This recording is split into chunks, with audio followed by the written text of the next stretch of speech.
बरोबर. तिथं जरी सम्यक दृष्टी असेल तरी इथं जन्मताना मिथ्यात्वात जाऊनच इथं जन्मतो येऊन. कदाचित मागं सम्यक दृष्टी जन्मला असेल तर एकतर पंचम काळात जन्मणार नाही तो जीव, पण जिथं सम्यक दर्शन सहित आहे आणि मरताना तो मिथ्यात्वात गेला, समजा देव आहे कोणी आणि त्यांनी काही काळ सम्यक दृष्टी होता आणि नंतर मिथ्यात्वात गेला तरच या पंचम काळात येऊन जन्मणार, नाहीतर जन्मत. सम्यक दर्शन च्युत होत असतं, कधीही मिथ्यात्वाचा उदय कधी येऊ शकतो. म्हणूनच काल सांगितलं ना, सम्यक दर्शन प्राप्त करणं जेवढं अवघड आहे ना त्यापेक्षा टिकवणं अवघड आहे. पैसा तुमचा धन कमवणं सोपं आहे, टिकवायचं कसं टिकवायचं, कुठं कुठं लपवायचं, कुठं कुठं म्हणजे सगळ्यापासनं टॅक्सपासनं आणि तुमच्या सगळ्यापासनं लपवायचं, टिकवायचं अवघड आहे. ते कसं गळती लागते त्याला समजत नाही. मग तसं सम्यक दर्शनसुद्धा एकदा मिथ्यात्वाचं उद्याला की नष्ट व्हायला वेळ लागत नाही. म्हणून म्हटलं आहे आता पात्रता आहे प्रकट करण्याची, पण जन्मताना नाही आहे तुम्ही.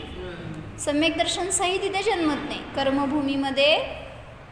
कर्मभूमीतून कर्मभूमीत तर नाहीच जन्मत सम्यक दृष्टी. देवगतीतला जीव येईल इथं, पण पंचम षष्टम काळामध्ये नाही जन्मणार.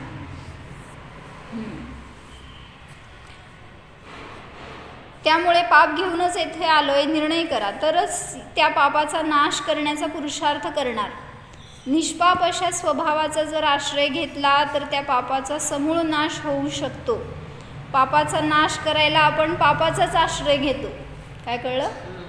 कसं म्हणजे कशाचा आश्रय घेतो? म्हणजे जे काही तुम्ही क्रिया करताय किंवा काय म्हणायचं कुक्रिया करताय, चुकीच्या क्रिया, ह्याच्याद्वारे माझ्या पापाचा नाश होईल, तर उलटं पाप वाढवलं आपण. काय मंत्रतंत्र करा, गंडाताईत करा, होम हवन करा, कुगुरूंचं सेवन करा, पापाने पाप केलं का निष्पाप राहिला हो. म्हणून ज्याला पाप नष्ट करायचे त्यांनी निष्पाप आत्म्याला धरा तर नष्ट होणार. म्हणजे मी आत्मा असा आहे की त्याचा आश्रय घेतला की त्या क्षणात पापाचा नाश होतोच. फक्त निर्णयाची आवश्यकता आहे. सगळ्यात मोठे पाप म्हणजे मिथ्यात्व. मिळालं? वाचा. हे शरीर म्हणजे मी आहे. वास्तविक आपले नाव जीव आहे, पण शरीरालाच मी मानतो. जसे आपण आरसा कधी बघतो का?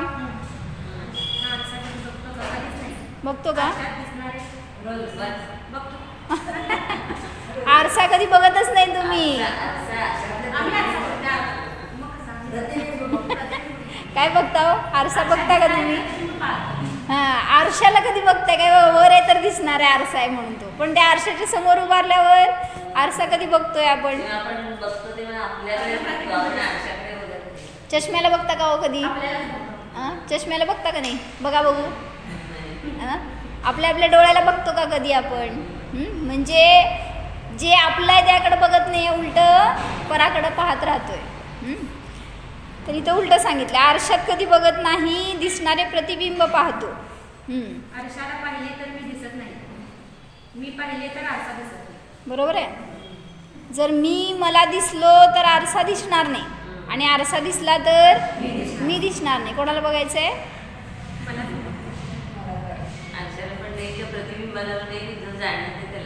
हां, म्हणजे मी आहे तो दिसणार नाही आहे, कारण मी पुद्गल नाही आहे. जे मूर्तिक आहे तेच दिसणार आहे. तिर्यंच आरशात बघतील तर त्यांना हे माझे रूप आहे असे समजत नाही. उलट त्या प्रतिबिंबाला शत्रू समजून त्या आरशावर टोचू मारतात. बघितलंय कधी असं? ते पक्षी वगैरे म्हणा, कुत्रा म्हणा, कुत्र्याच्या समोर पण आरसा ठेवला तर भुंकतं ते त्याच्यावर. त्याला नाही वाटत, त्याला नाही कळत की हे माझं आहे. त्याला वाटते की हे माझं नाही आहे प्रतिबिंब, हे कोणतरी वैरी आहे असं आपल्याला वाटायला पाहिजे. ॲक्च्युली जे दिसतंय ना ते वैरी आहे. कोण वैरी आहे? शरीर. हां, हे सगळे कर्म नो कर्म जे आहेत ना आपल्याबरोबर ते दिसत आहेत आणि ते वैरी आहेत आपले असं समजलं तर आपलं रूप दिसणार त्यातून जे निष्कर्म आहे. कुत्रा भाकरीचा तुकडा तोंडात घेऊन पाण्यात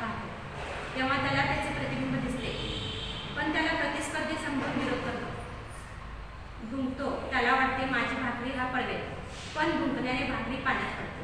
काय करतोय? पाण्यात. हां, म्हणजे प्रतिबिंब पाहायला आरसाच पाहिजे असं नाही, पाण्यात सुद्धा जे दिसतंय ते समजत नाही ना ते, त्यामुळे तो वैरी समजतो जे दिसतंय त्याला, आणि त्यामुळे उलट त्याला विरोध करायला जातो, भुंकतो त्याच्यावर.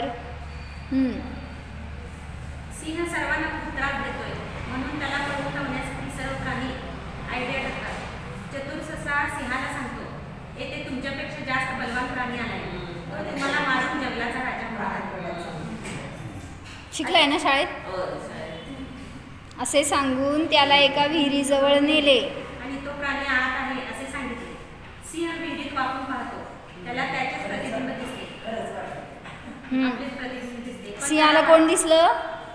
दुसरा सिंह दिसला.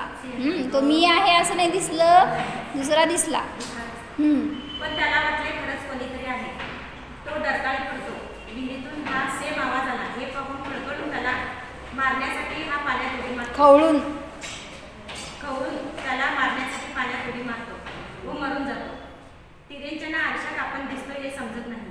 आपल्याला दिसते तो मी नाही हे समजूनही त्याला स्व मानतो. म्हणजे आपणच वेडे. कोण वेडे? आपणच. मी. कारण ते म्हणजे मीच समजून त्याला सजवायला नटवायला जातो.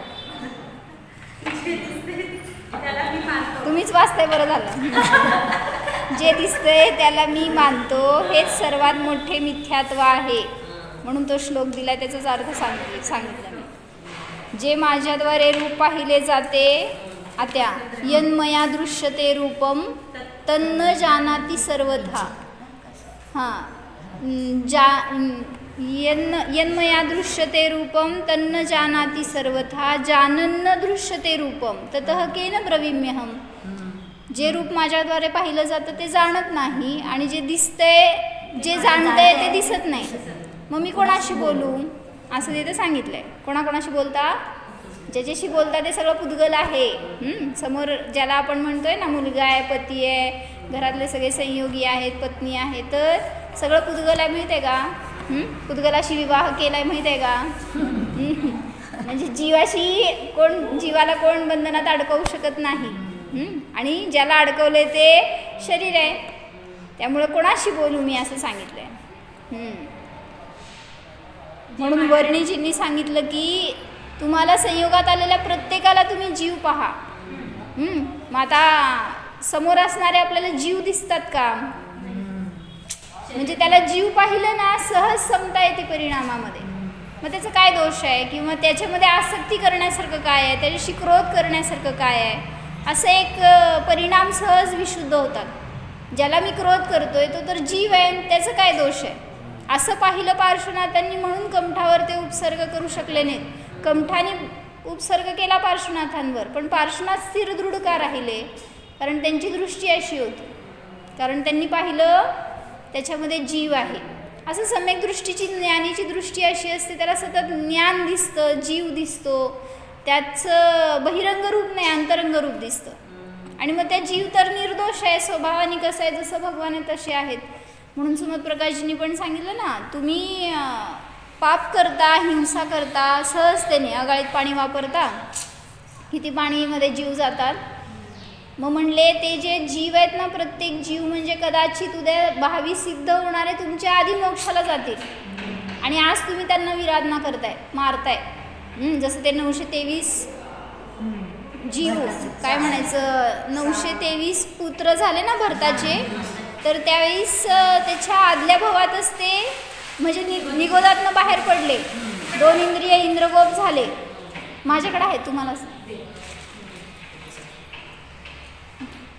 चालतं, त्यात काय नाही आहे, तुम्हाला घेतलं तर काय नाही आहे त्याच्यामध्ये.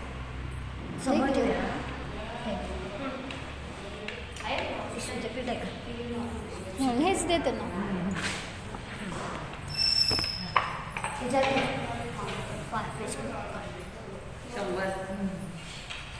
काय सांगितलं? काय सांगत होते? हां, 923 पुत्र जे निगोदातून निघाले, इंद्रगोप झाले, 2 इंद्रिय जीव, आणि लगेच भरताचे जीव झाले. आता जेव्हा इंद्रकोप झाले ना तिथं हत्तीच्या पायाखाली गेले एकाच वेळी ते, आणि भरताचे पुत्र झाले आणि त्याच भवात मोक्षाला गेले. मग असं आपल्या पायाखाली किती जीव मेले असतील, आपल्या विराधनेने प्रमादाने किती जीव मेले असतील, ते सगळे कदाचित उद्या तुम्ही त्यांना नमस्कार करता येतं, आणि काल त्यांच्या हत्येचे तुम्ही जबाबदार होता. म्हणजे असं म्हणून सांगितलं की सगळ्यांना जीव पाहिलं तर प्रमाद नष्ट होईल, एक भेदभाव नष्ट होईल, एक समानता येईल परिणामामध्ये. पण आता ते जे जीव हत्तीच्या ह्याच्याखाली गेले ना, ते म्हणजे एवढ्या लवकर कसं काय मोक्षाला गेले, लगेच काय ते धवलामध्ये त्यांनी सांगितलं म्हणून असं की जिव्हा चाले दुम न सकदी, त्यांचे काय परिणाम झाले असतील हे सांगण्यासाठी आपली जीव नाही चालू शकत. बस विशुद्धी अशी होती की गेले मोक्षाला. त्यांनी निगोदात आले, त्यांना काही देशना मिळाली नव्हती, काय नाही, आणि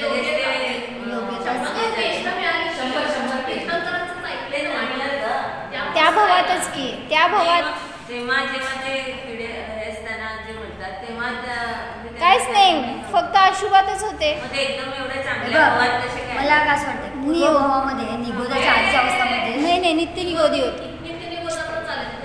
नित्य निगोदी होते. नित्य निगोदी जीवच कधी त्यांनी असे भाव संस्कार नाही काय नाही, चान्सच नाही ना, तशी योग्यताच म्हणायचं. आणि गोदाचे काय सांगितले, म्हणजे ते बोलले नाहीत ना, मुख्य म्हणाले तर ते म्हणे दोन इंद्रिय पर्यायात वचन हे नाही आहे ना, म्हणताना जेव्हा आपण एकमेकांशी बोलतो की नाही तेव्हा सहयोग वाटण्याचा तो जीव बोलतोय म्हणे, पण त्यांचा कुणाचा बोलण्याचा सहयोग आला नाही ना, म्हणतात त्यांनी कुणाशीच बोलले नाही. जन्मल्यापासून ते 8 वर्षापर्यंत किंवा काय त्यांचं दीक्षेच्या काळापर्यंत ते बोलले नाही.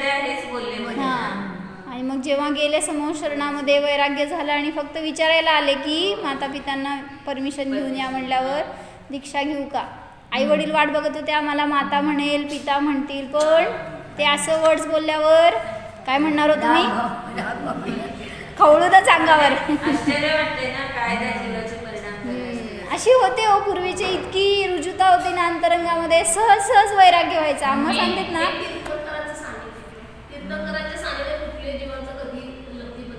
असं पण नाही, आता त्या काळामध्ये अनेक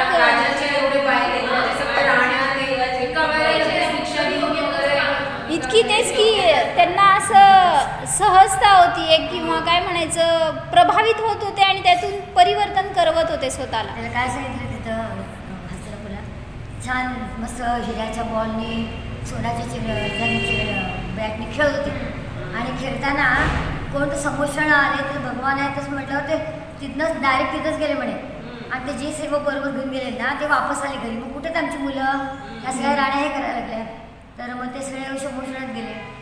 मग हे पण सगळे गेलेले ते तिथं, आणि मग तिथं त्याने भगवंतांना एक दीक्षा मागितली. तिथलं ऐकून सगळं त्यांना हे झालं, म्हणजे योग्यता. भरताचे 100 पुत्र होते, ते पण ते सगळे खेळायला गेले होते, आणि तिथं त्यावेळेस ती न्यूज आणली त्यांनी की कोणाला तरी केवळ ज्ञान झालंय, वर्ण देव चाललेले दिसले. मग यांना उत्सुकता झाली की आपल्याला पण जायचं तिथं, आणि ते गेले आणि तिथं बघितलं की वैराग्य झालं, दीक्षा घेण्याचे भाव झाले. मग असं माताजी म्हणतात असं कथेमध्ये असं फास्ट दीक्षा होती, तुमची का नाही होतो?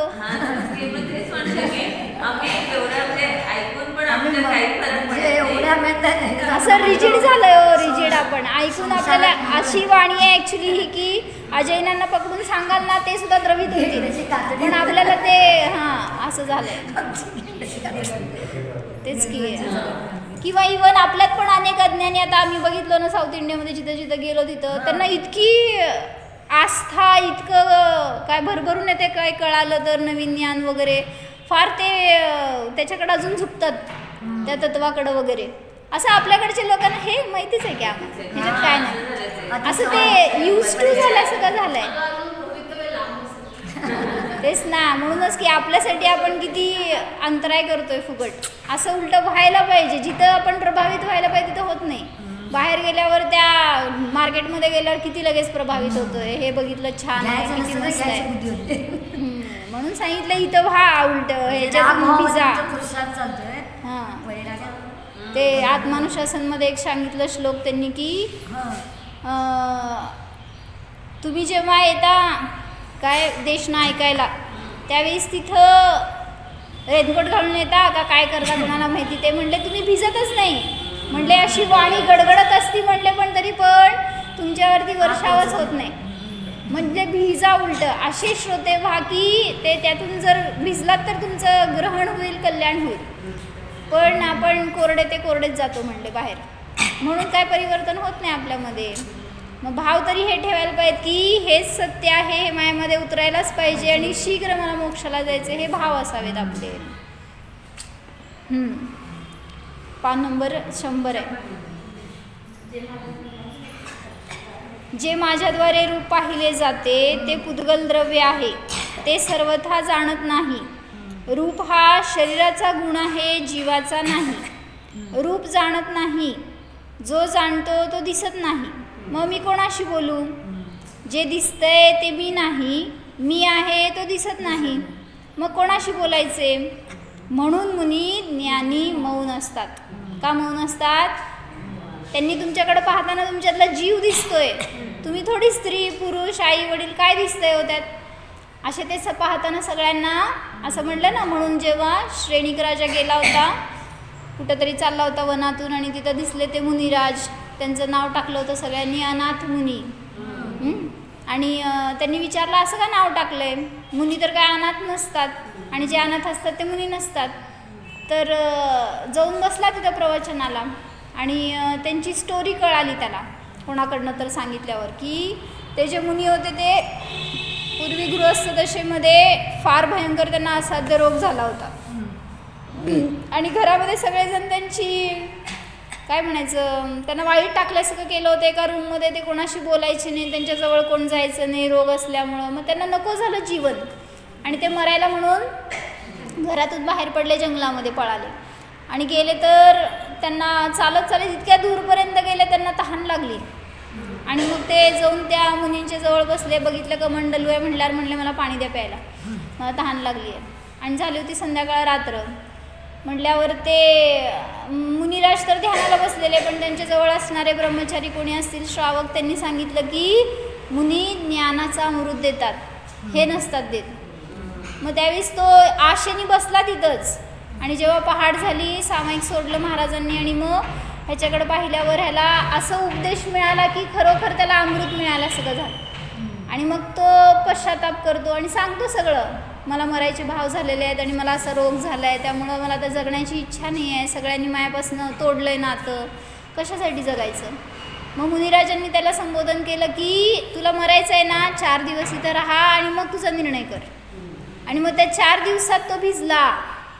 हां, तुम्ही किती दिवसात भिजणार आहे?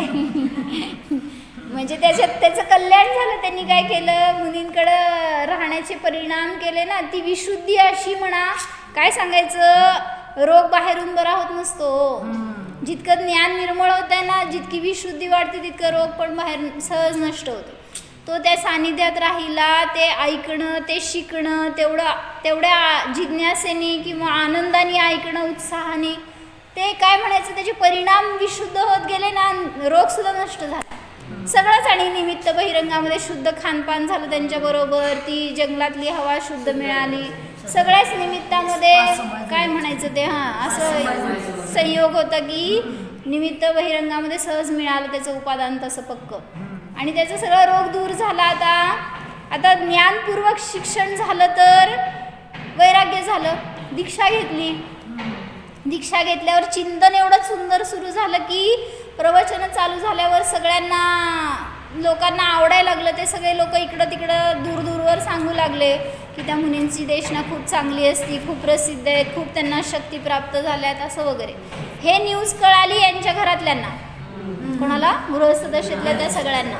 आता ते सगळे काय म्हणतायत, ते मुनी ना ते आमचेच वडील आहेत, ते ना ते आमचे पती आहेत, पिता आहेत, पुत्र आहेत, असं या भावनेने सगळे आले दर्शनाला. म्हणून ह्यांच्या दृष्टीमध्ये काय नव्हतं बरं का मुनींच्या. आणि ते सगळे येऊन पहिल्या लाईनमध्ये बसले प्रवचनला म्हणून, आणि त्यांच्या बाजूला श्रेणिक बसला. आणि मग ते प्रवचन चालू झालं तर मुनींची दृष्टी सगळ्यांकडं समान आहे. काही भेदभाव नाही आहे की हे घरातले आहेत, हे परके आहेत, हे चांगले आहेत, हे वाईट आहेत, ह्यांनी मला अशी वागणूक दिली होती, काही नाही आहे. काय आता त्यांच्याशी संबंध आपला. आणि ते असं सगळं बघितल्यावर, त्यांचं प्रवचन ऐकल्यावर या सगळ्या घरातल्यांची भावना अशी होती की हे आमचे आहेत, असंच ऐकत होते ते ऐकताना सुद्धा. आणि श्रेणिकाला म्हणजे तसं काहीच वाटत नाही आहे. श्रेणिक बघतोय काय की किती यांच्यामध्ये वितरागत आहे उलटं. आणि मग प्रवचन संपल्यावर त्यांनी सगळ्यांना खुलासा केला की मुनी कोणाचे नसतात. मग मुनींना त्यांनी विचारलं तुम्हाला अनाथ मुनी का म्हणतात सगळे. मग मुनींनी सांगितलं बाहेर कोणी नाथ असेल तर तुम्ही त्याला स्वामी म्हणून सांगता. बरोबर आहे ना म्हणले, मी कोणाचा स्वामी नाही, माझा कोणी स्वामी नाही, तुम्ही अनाथ म्हणा नाही तर काही म्हणा. म्हणजे असं त्या मुनींची दृष्टी असते ह्याच्यासाठी. का सांगत होते?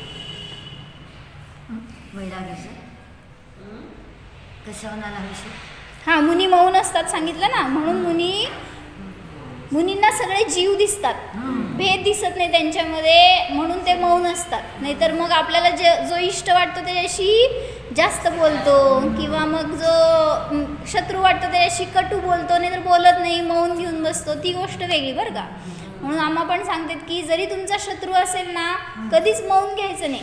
शत्रू म्हणजे काय, जाऊ काय नणंद भावजे किंवा काय बहिणी बहिणी भाऊ भाऊ कोणामध्ये जर बिनसलं असेल ना मौन घ्यायचं नाही कधीच. क्षमा म्हणा आणि बोलत राहा. जितकं मौनी राहणार ना तितकं वैर वाढणार. कारण तुम्हाला जेव्हा पण तो समोर येणार ना जीव त्याच्याबद्दल गैरभावच राहतो. मग त्या ब्रह्मकुमारीमध्ये शिवानी दिली आहेत ना, त्यांनी एकदा असं सांगितलं होतं, म्हटले तुम्ही जेव्हा एखाद्याशी वैर करता तुमच्यामध्ये निगेटिव्ह एनर्जी तयार झाली आणि तो पण तुमच्याशी वैरी आहे, दोघांची निगेटिव्ह एनर्जी. म्हटले तुमचं परिवर्तन करा, त्याचं करायला जाऊ नका. मग तुमच्यात काय झालं, पॉझिटिव्ह एनर्जी आली थोडी की नाही मला त्याच्याशी वैर करायचं नाही आहे. तो समोर आला कधी ना तर तुमची निगेटिव्ह एनर्जी कमी झाली आहे, नष्ट नाही झाली, पॉझिटिव्ह वाढलं आहे तुमचं. असं तो वारंवार समोर येत गेला आणि तुम्ही स्वतःला स्थिर ठेवलात ना तुमचं बाउन्स होतं त्याच्यावर परिणाम. कदाचित परिवर्तन होईल पण तो नाही झाला किंवा त्यांनी व्हावं म्हणून मला नाही बदलायचं आहे. मग आपल्यामध्ये परिवर्तन करा ना, आणि त्याच्याने मग कोण शत्रू राहत नाही आणि कोण वैरी राहत नाही आपला. मग सगळ्यांना तिथं जीव ही दृष्टीने पाहू शकतो. आपण बडबड करतो म्हणून संसार वाढतो. आपण काढा सगळीकडनं मी करा बरं का, सगळीकडे मी वाचा म्हण. एक द्या की हात त्याला पुस्तक, नाहीतर माझ्याकडे आता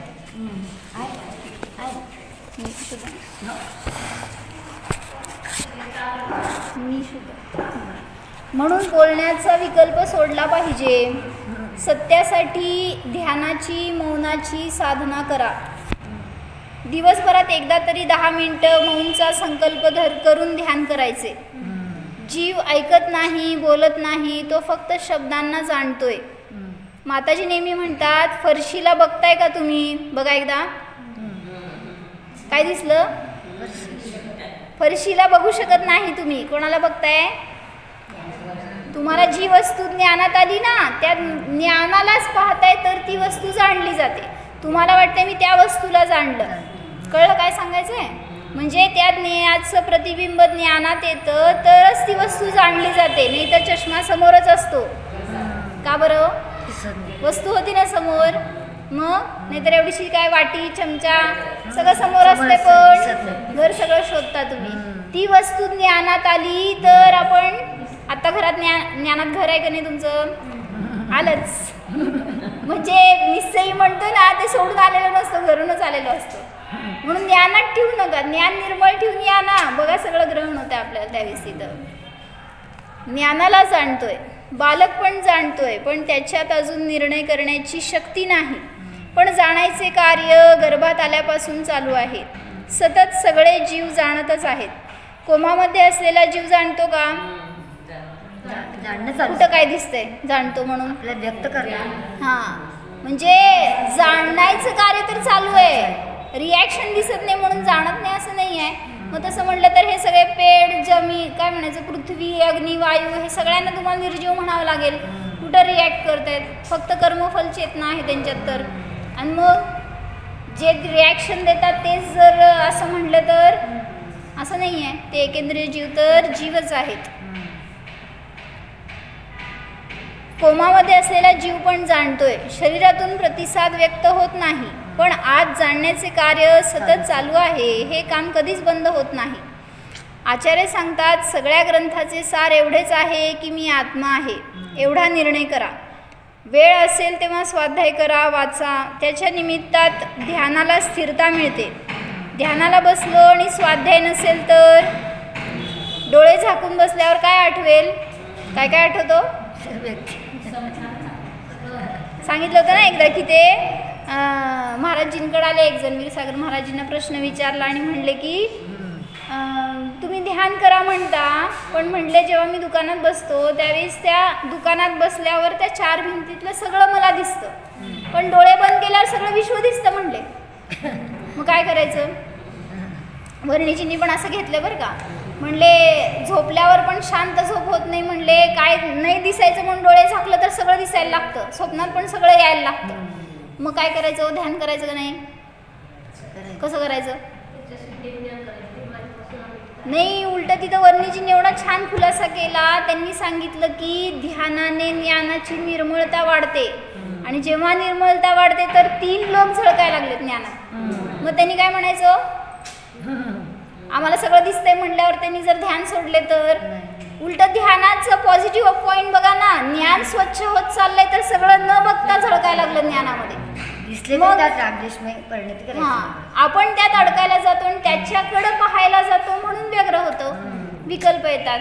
पण त्यांना जरी सगळं दिसते तरी ते कुठं व्यग्र होत आहेत, आणि ते पाहायचं भाव नाही आहेत, इच्छा नाही आहे त्यांची, आणि आपण त्याच्याकडे उपयोग घालवतो म्हणून च्युत होतो पुन्हा.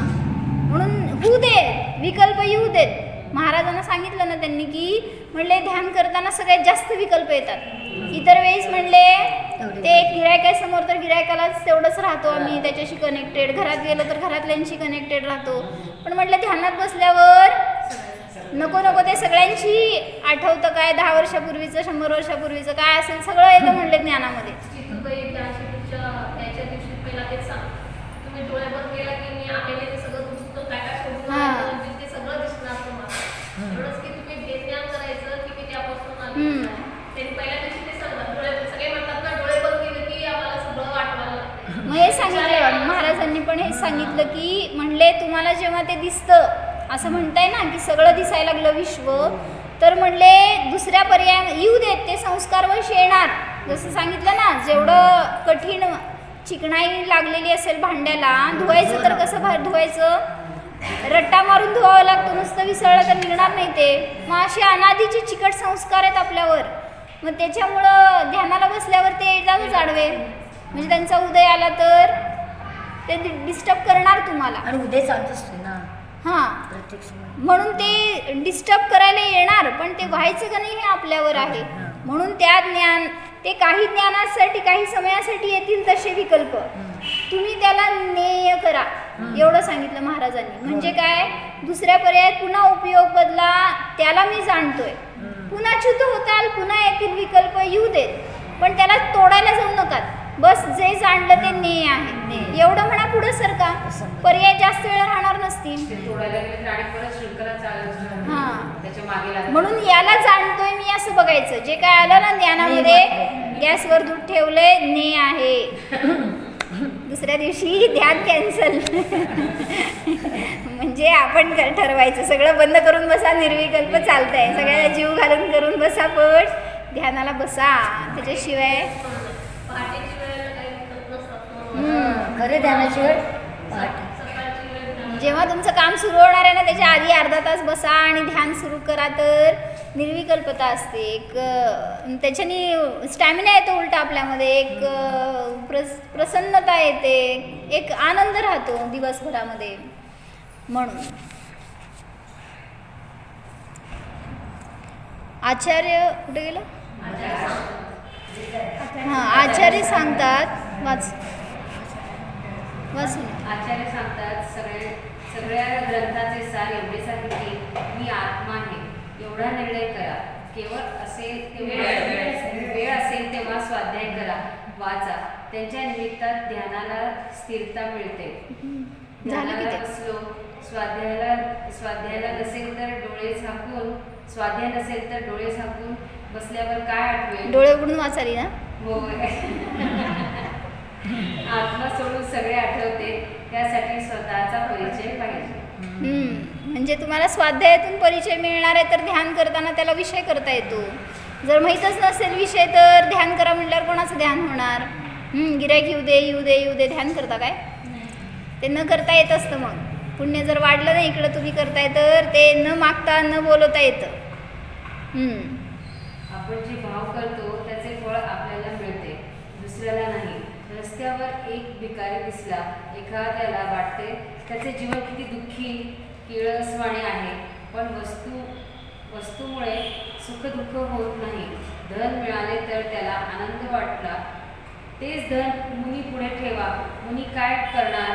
जर धन आनंद देणार असेल तर मुनींना पण आनंद झाला पाहिजे. काय कळलं? वाचताना कळतंय ना काय वाचतं काय सांगून काय कळलं? म्हणजे एका भिकाऱ्याचं आयुष्य बघितलं तर किती किळसवाणे वाटतं. त्याला जर धन मिळालं तर सुखी होईल, आणि तेच धन जर मुलींसमोर ठेवलं तर त्या मुलीला त्याचे काही फरक पडत नाही. त्याला त्याची किंमत म्हणजे का?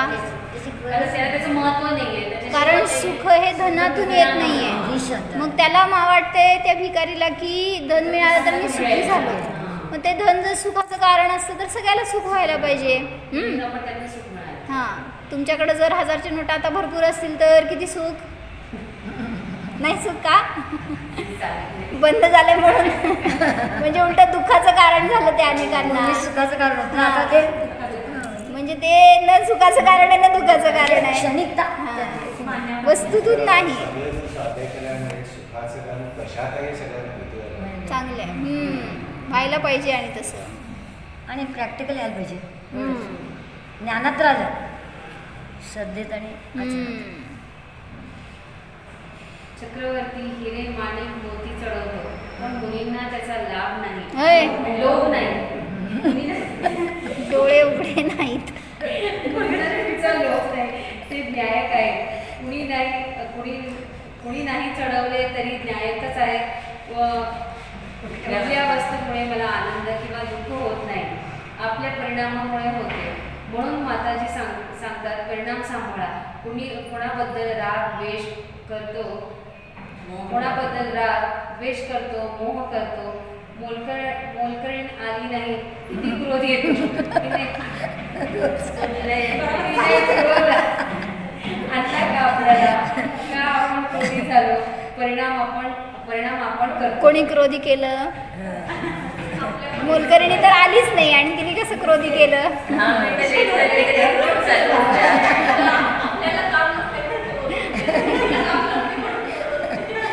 तिने किती क्रोध करायला पाहिजे मग उलट तुमच्यावर, तुम्ही काम लावता म्हणून. म्हणजे स्वीकारलंय ना तिने की हे माझं काम आहे मला करायचंय, तसं तुमचा स्वीकार होत नाही. मग ते जिथं आपण ओरडून सांगितले म्हणले ती येणार नाही, कळालं तुम्हाला, तुम्ही कितीही क्रोध करा ती येणार नाहीच आहे ना. तुम्ही क्रोध केल्यावर येणार आहे का ती? मग तुम्हालाच करायचंय तर क्रोधाने करवा. त्याच्या मारी उलट किती त्या काळासाठी क्रोध केलाय माहिती का? म्हणजे तो उलट संकलेश तुम्हाला संकलेशाने तर करायचंय नाही तर आनंदाने तर करायचंय. करायचं तर तुम्हालाच आहे. आणि कसं करणार हो? ते सगळी भांडी स्वच्छ निघतात माहिती का त्या क्रोधाने.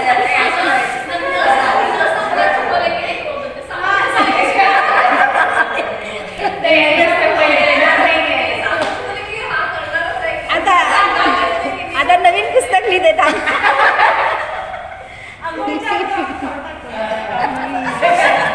म्हणजे उलट म्हणलं ना क्रोध झाला तर भांडी स्वच्छ होतील तुमची.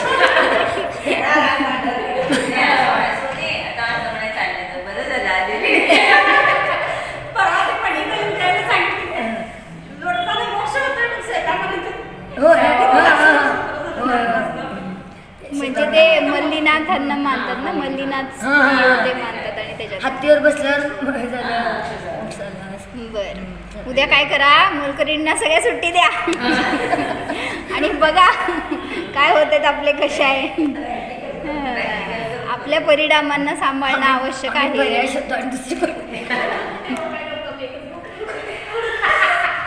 चला, एक नवीन लग्न झालेली मुलगी स्वयंपाक करत आहे, तेवढ्या दारात माहेरची गाडी दिसली. कसे परिणाम झाले हो? आमच्याकडं माहेरीच आले. हाताला म्हणायचं पोरीची गाडी दिसली, कसं झालं? खूप आनंद झाला. बाहेरचे लोक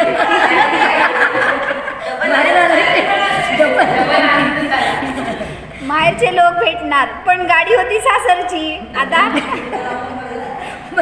त्यातनं सासरचेच लोक उतरले. काय झाले परिणाम हो? का बरं? स्नेहार्थ परिणमन झालं. ह्याला स्नेहार्थ परिणमन म्हणतात.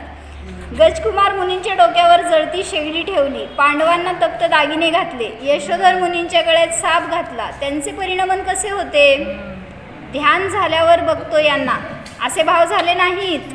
हां, ध्यान करत होतो आणि त्यावेळेस तुम्ही डिस्टर्ब केला आहे, थांबा जरा बघतो. तुम्हाला पण तुम्ही ठरवून बसत जावं, 10 मिनटं मी ध्यान करणार, बरोबर येतात कोण तर आडवं तुमच्या. असं सांगितलं होतं एकदा. घटना काय झाली होती, बहुतेक घेतलं असेल मी याच्यात, की फलटणमध्ये एक जण अष्टमी का चतुर्दशी काय होती आणि त्यांना एकासन होतं, मौनमध्ये जेवायचं होतं आणि एकटेच घरात होते. काय करायचं?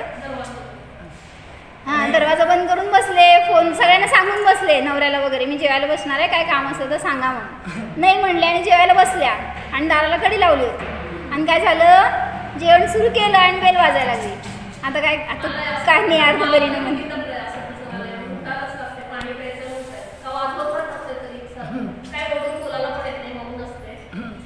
मग ती विचार केली की काय करायचं, तिने सोडलं नाही जेवण. तिला कळालं होतं बाहेर नवरा उभारलाय, थांबा म्हणली. म्हणजे म्हणायचंय की तुमची परीक्षा त्यावेळेस आहे तर परीक्षेमध्ये पास व्हायला पाहिजे. म्हणजे आपल्यावर जेव्हा आपण संयम करतो, ध्यान करतो ना, नियमाने प्रतिकूलतेचा उदय येतो. आणि मग त्यावेळेस आपली प्रतिकूलता आपण जर दूर केली तर उदीर्ण म्हणायचं ना, त्याला सुधीर्ण आपल्याकडे खूप आणलेले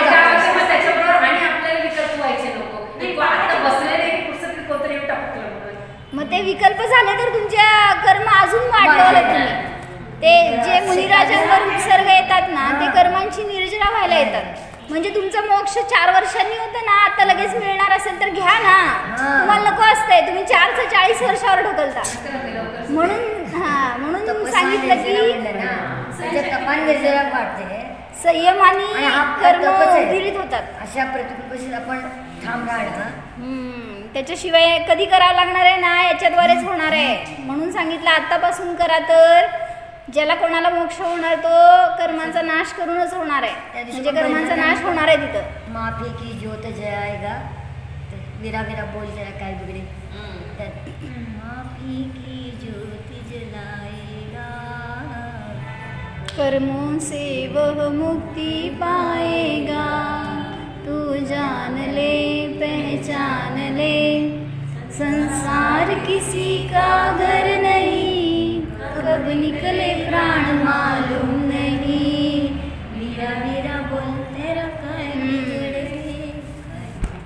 चला, काय झालं? हा उपसर्ग श्रेणिकाने उपसर्ग केला, हेच ना? श्रेणिकाने उपसर्ग केला, चेलनेने तो दूर केला. 3 दिवस मुनींच्या गळ्यात साप होता. त्याला इतक्या मुंग्या लागल्या होत्या की संपूर्ण शरीर चावून काढले होते. सगळीकडून रक्त वाहत होते, पण मुनी तरीही निश्चल शांतच होते. चेलनेने तो उपसर्ग दूर करून मुनींची क्षमा मागितली. मुनींनी दोघांनाही समान आशीर्वाद दिला. मुनी ज्ञानी होते, त्यांना माहीत होते उपसर्ग कोणी केला व दूर कोणी केला, तरीही दोघांच्या प्रती समता भाव होता. का हो? आपण ध्यानाला बसलो, कोणीतरी फॅन बंद केला, काय झालं? किती आकुलता करतो. फॅनचेच ध्यान चालू होते का? कशाचे ध्यान करत होता? मला गरम व्हायलंय गरम व्हायलंय, ह्याचंच ध्यान चालू होतं. म्हणजे शरीरातच होतो, अजून आत्म्यात गेलोच नव्हतो. आणि कोण येतंय आणि फॅन लावतंय का? अरे रे, त्याचे फळ मंगल की अमंगल, आपले परिणाम कोणाला कशाला विषय करतात, त्याबद्दल काय भाव करतो त्यानुसार फळ मिळते. या भावात जी काही अनुकूलता किंवा प्रतिकूलता मिळाली ती पूर्वी केलेल्या परिणामांचेच फळ आहे. वाचा पुढचं. हां, बरोबर आहे, कळलंच नसतं. आणि जरी कळलं तरी आपण शिकारलं पाहिजे. शरीरातच आहे अजून आपण. म्हणजे जेव्हा ध्यानाला बसतो तेव्हा शरीराचंच ध्यान करतोय तोपर्यंत. म्हणून म्हटलं ना, ते मुनिराज ध्यानाला बसले तर 48 मिनिटं ध्यान केलं की मोक्ष होतं त्यांना. मग असं मी सांगितलं प्रवचनात, म्हणलं की किती 1 मुहूर्त 2 घडी ध्यान करा तर मुक्ती मिळणार आहे. मग ते म्हणले, समोर बसलेले पंचम काळातले होते, ते म्हणाले की त्यांना ध्यान होत होतं, ते चतुर्थ काळात होते, त्यांच्याकडं वज्रशब्दाचं सहनन होतं. मी म्हटलं ध्यान कोणाचं केलं त्यांनी? शरीराचं वज्रशब्दाचं सहननाचं ध्यान केलं का? मग तुम्ही का त्यांच्या शरीराचं ध्यान करताय? त्यांनी केलं आत्म्याचं, तोच आत्मा तुमच्या जवळ आहे ना, त्याला विषय करा आणि ध्यान करा तर आपण पुरुषार्थ करत नाही. आपल्याला जास्त आवडलं की लगेच लक्षात येते ना, जास्त आवडलं त्यांच्या पण लक्षात येत होतं ना, नाही येत होतं, असू दे, पण लक्षात येते का नाही? ते वाघ खातोय, ती कोल्हीण खाते, त्यांना समजत नाही का? सगळं समजतं, पण एकत्व नाही आहे ना त्याच्यामध्ये, तेच आपलं चुकतंय. सहननाकडे नका बघू, तुम्ही 10 मिनिटं बसा म्हणलं तरी पण आकुलता करतो. आपल्यात नाही. म्हणून सांगितलं शरीराचं ध्यान करू नका तर स्वतःला विषय करा आणि जाणार. जेवढी निर्मळ अनुभूती करणार तेवढा आनंद आपल्याला आता प्राप्त होणार. ओम जाणार.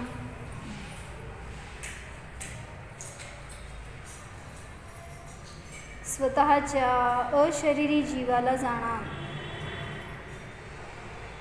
शरीर नश्वर आहे, शरीर अचेतन आहे, शरीर जड आहे. हा मी आत्मा त्यापासून सर्वथा भिन्न जाणणारा आहे, चेतनमय आहे, आनंदमय आहे.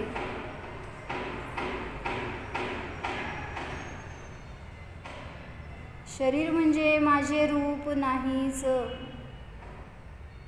कोणतीही अवस्था असो, तो माझा स्वभाव नाही. मी तर या सर्व पर्यायांचा सुद्धा ज्ञाता मात्र आहे. जाणणे हाच माझा स्वभाव आहे, हेच माझे कर्तव्य आहे.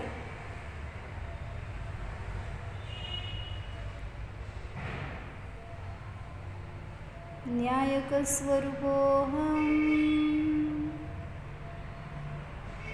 निस्संसार स्वरूपोऽहम् सिद्धोऽहम्. ओम विसर्जन.